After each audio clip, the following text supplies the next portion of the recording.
साक्षात् परब्रह्म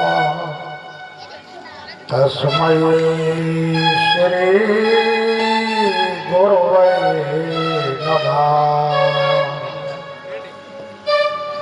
ब्रह्मानंदं परम सुखदं केवलं ज्ञानमूर्तिं द्वन्द्वातीतं गगनसदृशं तत्त्वमस्यादिलक्ष्यम्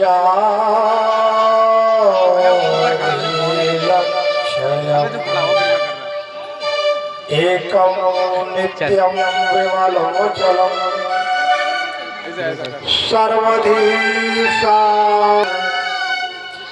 कंसचारूरमर्दनं देवकी परमानन्दं कृष्णं वन्दे जगद्गुरुं। श्री नीलांबुज श्यामल कोमलांगं सीता समारोह पितवानुभागं पाणौ महासायक चारुचापं नमामि रामं रघुवंशनाथम्। सच्चिदानंदरूपाय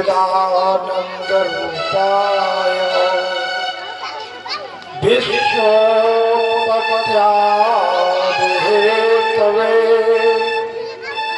तापत्रये विनाशाय श्रीकृष्णाय वयं नमः। श्रीकृष्णाय वयं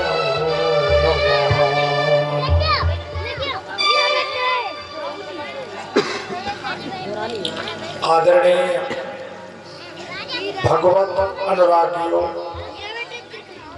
माताओं, बहनों,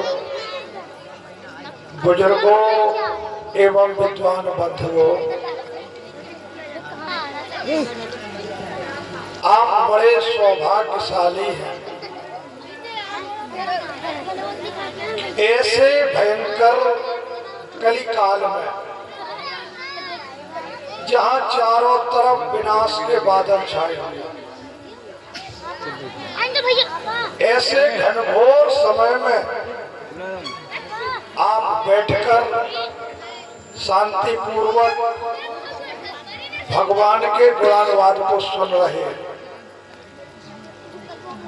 और समझने की कोशिश भी कर रहे हैं।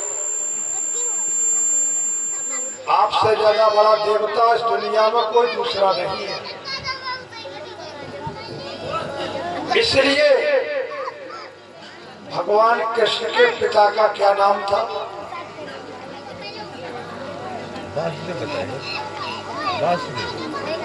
और कोई? भगवान कृष्ण के पिता का नाम बोलो, जोर से बोलो।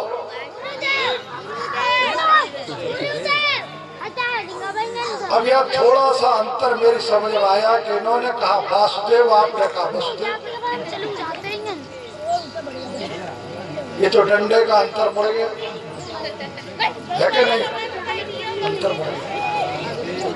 भगवान कृष्ण के पिता का जो नाम था वो था वसुदेव। क्या नाम था? जिसके अंदर बस गया था देवत्व। क्या? जिसके हृदय में बस गया था देवत्व, देवताओं का भाव जो बन गया था देवता, उसे कहते हैं वसुदेव। अब आप कहेंगे फिर वासुदेव किसे कहते हैं? जिसका वास जो है कण कण में है, जो कण कण में बसा हुआ है, उसे वासुदेव कहते हैं। वो कृष्ण को कहते हैं। अब तो समझ में आ गई होगी वसुदेव और वासुदेव। इसलिए कहा है कि वसुदेव सुतम देवम कंस चारूढ़ मर्दनम। कंस और चारूढ़ जैसे राक्षसों को मारने वाले, देवकी को परमानंद देने वाले। किसको परमानंद देते? बोले आनंद कंद भगवान की। तो परमानंद किसे देते? राक्षसों को या देवकी को? जब आप देवकी को पढ़ेंगे तो आपकी समझ आ जाएगी कि वो तो हो गई थी देवकी। किनकी? देवकी देवताओं की हो चुकी थी, उसके अंदर भी देवत्व जाग चुका था। इतनी मर्यादित हो गई थी, इतनी नीतिवान हो गई थी, इतनी पुजारिन हो गई थी, इतनी भक्तिमान हो गई थी, इतनी तपस्वी हो गई थी कि भगवान को स्वयं आना था। उसे कहते देवकी। समझ में आ गई? ये बात जो है हम लोग समझे तो मैं थोड़ा सा आपसे अनुरोध करूंगा कि अगर आप थोड़ा थोड़ा आगे को बढ़े आए तो बड़ी कृपा होगी। आप ये जगह खाली जो दिखती है मुझे बड़ी काटने लगती है। ये आप आगे बढ़ के आइए। बोलिए आनंद कंद भगवान की। अब मैं आपके लिए एक छोटी सी रचना सुनाता हूँ। राजस्थान के अंदर एक भक्तिनी थी। भक्तिनी समझते हो? भक्ति करने वाली माता।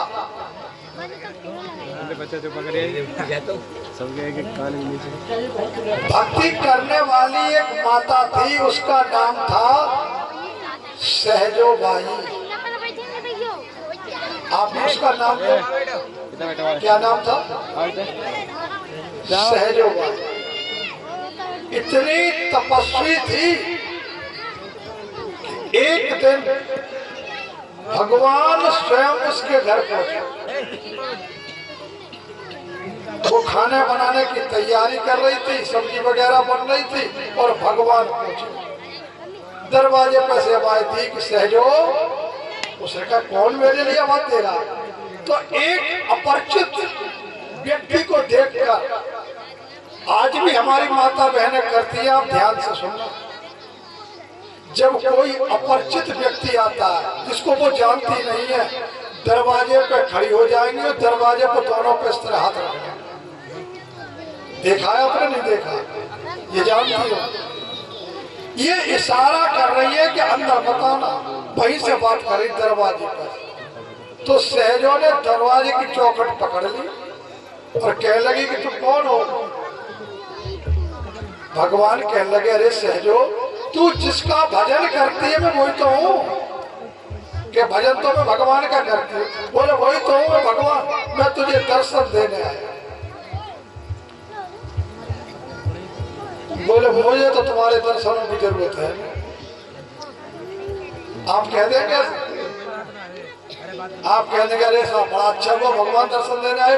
लेकिन सहजो क्या कह रही है इन शब्दों को आप सुनो। सहजो कह लगी आप बेकार कष्ट किया आपने, मुझे तो तुम्हारे दर्शनों की जरूरत है।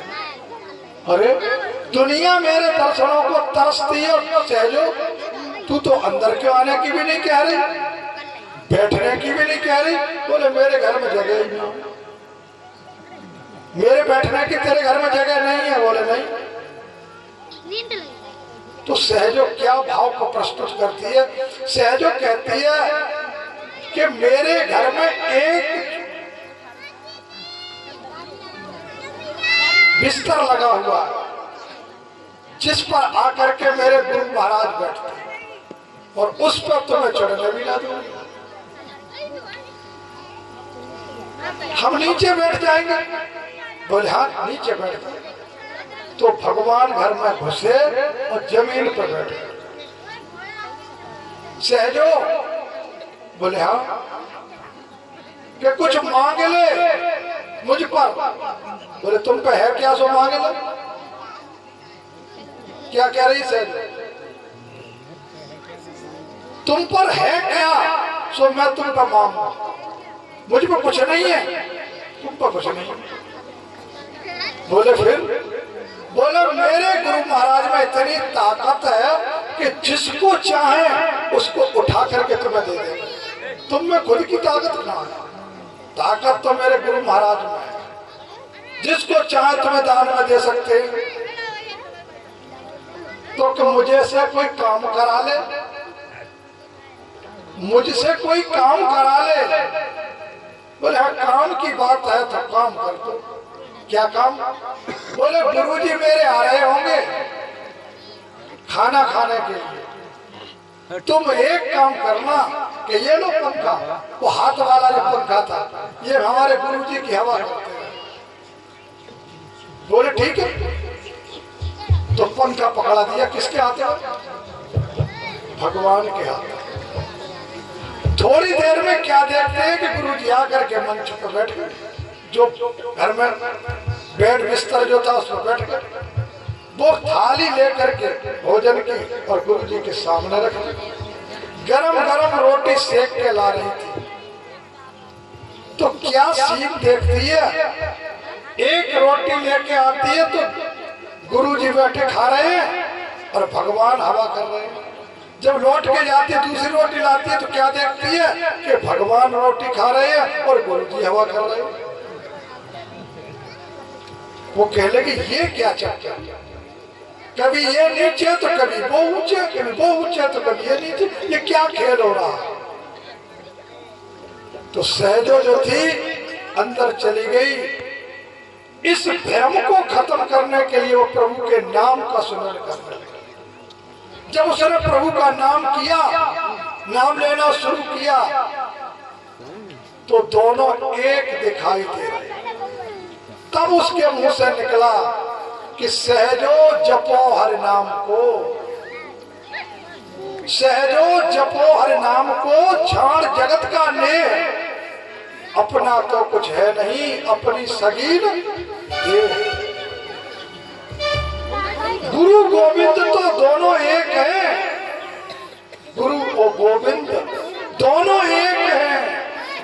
यह मानो विश्वास, गोविंद डारे नरक में तो गुरु मिटावे त्रास। भगवान व्यक्ति को नरक में भेज देता है, लेकिन गुरु महाराज आकर के उसे नरक से उसे छुटकारा दिला देते। इसी बात को महात्मा कबीर ने कहा होगा कि गुरु गोविंद दोनों खड़े, काके लागू पाए और बलिहारी गुरु आपकी, गोविंद दिए मिला। जय हो गुरु। इसलिए बात को समझते हुए गुरु को आप समझते नहीं। ये जो कुछ संसार में देख रहे हैं ये सभी गुरुत्वाकर्षण पर रुका हुआ है, गुरु के आकर्षण पर रुका हुआ है। और गुरु जो होता है वो मनुष्य नहीं होता, गुरु मनुष्य नहीं होता है। मनुष्य के रूप में आकर के वो हमें मनुष्यता सिखाता है, जीने की कला सिखाता है। गुरु उसे कहते हैं, गुरु को पार ब्रह्म परमेश्वर कहते हैं। गुरु को परमेश्वर कहते हैं, ईश्वर नहीं। ईश्वर से अगर कोई दुनिया में बड़ा है